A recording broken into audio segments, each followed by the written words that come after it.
এই যে দেখা হইলো, বাক্য আলাপ হইলো, তুমি তোমার মতো আইসা পীর বাড়িতে বেড়াইলে তো বাক্য আলাপ তো পেবে না। বাক্য আলাপটা হইলো জ্ঞান শেয়ার করা। তুমি যদি জ্ঞান শেয়ার না করো তাহলে তো তোমার জ্ঞান বুঝতে হবে না। কোরআন বলা হয়েছে সত্য মিথ্যার পার্থক্যকারী হে কথা বলি কইছে। তাহলে তুমি সত্য হতে হলে তোমাদের সবাইকে প্রতি বছর একদিন একত্র হতে হবে। কথাটা কি বুঝছো? এই জন্যই যে আমরা এই অনুষ্ঠানের দিন করি। অনেকে গানের মধ্যে কইছে পীর বাড়ি হজ হয়, পীর বাড়ি কাবা ঘর, অনেকে গানের মধ্যে কইছে, কিন্তু এইভাবে ভাঙে চুরে কেউ কয় নাই যেভাবে আমরা বলতেছি না কইছে। এখন এই যে সমবেত হইয়া একে অপরের সাথে করমর্দন করে আলাপ করলাম, আমার বাড়ি কোনে কি হালুয়াঘাট, মমিন সিং, শেরপুর, টাঙ্গাইল, বরিশাল, ঢাকা, জিওর বিভিন্ন জায়গা থেকে তোমরা একত্র হয়েছো। যদি এই দিন না থাকতো তাহলে কি একত্র হয়ে পেতে? যার যার মতো আইসে বেড়াই যেতে, তাতে তো মানুষের সাথে জ্ঞান শেয়ার করতে পারতে না। আর এখানে পরিষ্কার বলছে যে পীরের যদি কোনো সন্তান তালিমে নাবালক থাকে তোমরা তাহাদেরকে শিক্ষা দিবে। এখানে শুধু তাই বলে নাই, এক পীর ভাই আর এক পীর ভাইয়ের কাছে যদি তালিমে ছোট বড় থাকে শিক্ষা দিয়ে দিতে হবে, তা না হইলে এই রুজুটা নষ্ট হয়ে যাবে। বুঝতে পারছো? আমার তরিকার অনেক পীর সাহেবের গুহার মধ্যে বিগার আছে একটু। এক পীর সাহেব আর এক পীর সাহেবের কাছে তালিম কয় না, ফুরিয়ে যায় যদি, এই জন্যে কয় না। নিয়ম তা নয়। একটা মোমবাতি লাগিয়ে দিলাম, এই মোমবাতি থেকে 1,00,000 মোমবাতি জ্বালাইলাম, কেউ এসে কইর পরে এইটা ওইটার অংশ। জ্ঞান হলো এমন একটা মহাপবিত্র আলো, যে আলো আরেকজনকে দিলে আমারটা কমে না। এইটা দিব না বলে বিষাবরা ওইটা পাল্টে গানানো মাছ বিপদার বেশি কয় না। আর গানের বয়সীরা চুদির পরা পীর ধরছে, গানের আসলে ওইটা খারাই কয় যার যার পীরকে সামনে করে বসে, কয় না? হ্যাঁ হ্যাঁ, চুদির পীরের সামনে করে বসলে কি হইব? পীর তো উপদেষ্টা। পীর তোমার দেহের ভিতরে পীর দেখাই দিবে। সেই পীরকে যদি তুমি না চিনো তোমার জীবনই ব্যথা।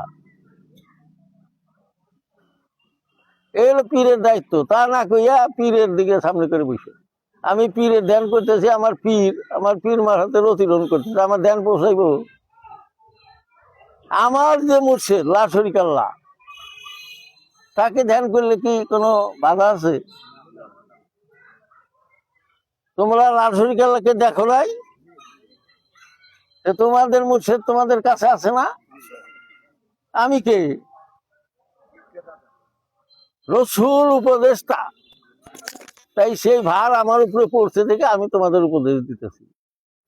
এটা আমার মুর্শিদ দিয়েছে। আমি যাকে ভার দিয়েছি যাদেরকে, তাদের দায়িত্ব আমার কথা তারা প্রচার করবে।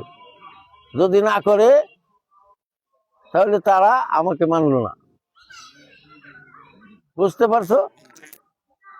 আমার মুর্শিদ বলছে অন্যান্য তরিকার একজন পীর যা না জানে না বুঝে, আমার তরিকার একজন সাধারণ মুরিদ তার চেয়ে বেশি জানে। এই কথাটা কি তোমরা বুঝছাও? তোমরা কি পেয়েছো? তাহলে পীর সামনে করে বসুন কে? পীর তো রাস্তাঘাট দেখি কষ্ট কেমন। একজন টুপিওয়ালা মানুষ গেলে আমার পীরের কথা মনে পড়ে, একজন সুন্দরী মেয়ে মানুষ দেখলে আমার বোর কথা মনে পড়ে। বোর কথা খুব মনে পড়ে, কিন্তু পীরের কথা মনে পড়ে না, তাই না? এখন কথা তো কো না, এখন তো সুবহানাল্লাহ কও না।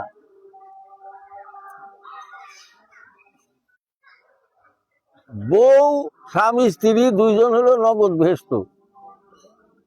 যদি দুজন মহব্বতে থাকে তাহলে বেহেশতে বসবাস করলো। আর দুইজনের মধ্যে ফাঁক থাকে, তাইলে দুইজনই দোজক ভোগ করলো।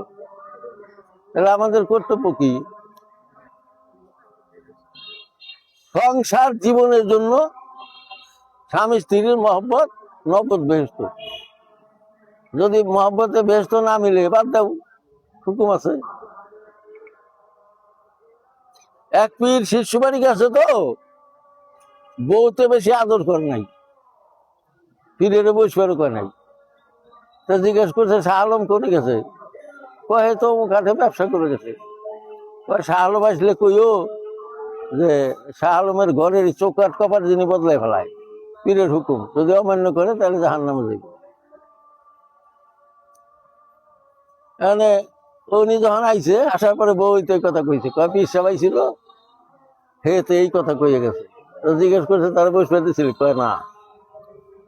তখন লোকটা মুখ কালা করে ফেলেছে।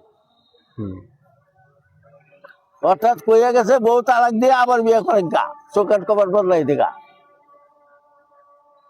কথাটা কি বুঝছো? পীরের ইশারা কালাম বোঝা বড় কঠিন।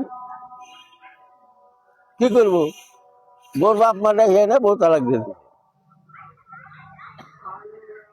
তো জিজ্ঞাসা করছে শ্বশুর মেয়ে তালাক দেও কে? তাহলে আমার পীর সাহেব কয়ে গেছে বউ তালাক দিবার জন্য। চৌকাট কপাট বদলে বের করছে। আপনার মেয়ে আমার পীর সাহেবের সাথে বেয়াদবি করছে, সেই বেয়াদবির ফলে আমি তালাক দিলাম। মা বিটিরা মিলে গেছে পীর সাহেবের কাছে, এই কান্দাকাটি।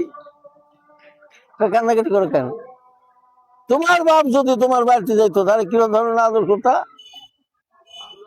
আমি তোমার বাপেরও পীর সাহেব, মানে পীর হলো সবার উপরে সম্মানের ব্যক্তি। তুমি আমাকে বসতেও বলো নাই। তোমার মতো বউতে কি করবো শাহ আলম? তোমার মতো বউ পেলে উনি জাহান্নামে যাবে না, সেই জন্য তোমার তালাক দিয়ে দিছে, যাও গা। এই যে কথাটা বললাম, চৌকাট কপাট বদল লাগবে, এটা কারণ কি? তার জন্য বউ না, আমার পূর্বের সব বদ অভ্যাস আমাকে ত্যাগ করতে হবে, তালাক দিতে হবে। দিয়া নতুন অভ্যাস মুরিদ করার পরে কয়ে দেই যে তুমি এনটা যাওয়ার পরে মানুষের জন্য তোমার দেহে মনে করে শাহ আলম কি পাইছে রে, এরকম হয়ে গেল এতদিন পরে। বুঝছাও? এই ধরনের কাজ যেন তোমার দেওয়া হয়, কয়ে দেয় না? তোমাকে দেখলে তোমার এলাকার লোক যেন মোহিত হয়ে যায় যে পীর বাড়িতে কি নিয়ে আসলো। সেই তোমার স্বভাবের সাথে তার মন মিলাইয়া পীরকে দেখার জন্য আসবে। রিপন করে, ও রিপন ফাঁকে যায় বইছে সুদীরপুর। ওর এক কলিগ মানে প্রফেসর, তারে নিয়ে আইছিল আজকে। ওর কাছে শুনছে, শুই না, তারপরে আমাকে দেখার জন্য আইছে। তোমাদের কথা শুনে, তোমাদের